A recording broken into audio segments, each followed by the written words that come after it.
எந்த ஃபைப்ராய்ட் ப்ரெக்னென்சியை பாதிக்கும்? இப்போ ஃபைப்ராய்டு மையப்பகுதியில் இருக்குது அப்படின்னு சொன்னால் அதோட சைஸை பொறுத்து தான் இன்ஃபர்டிலிட்டி ப்ராப்ளம் வரும்.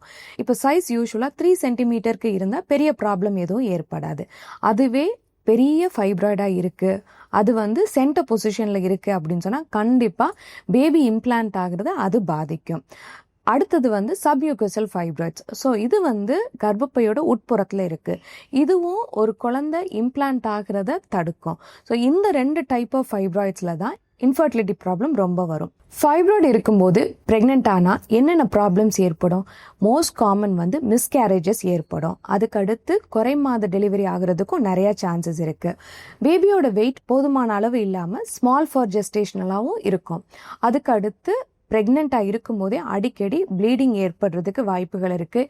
ப்ரெக்னென்சி டயத்தில் அதிகமான வலியும் ஏற்படும். ஸோ இது எல்லாமே ஃபைப்ராய்ட்னால வர ப்ராப்ளம்ஸ். போற போக்குல நம்ம ரத்னா ஃபெர்டிலிட்டி சென்டர் யூடியூப் சேனலை ஒரு சப்ஸ்கிரைப் பண்ணிட்டு போயிருங்க.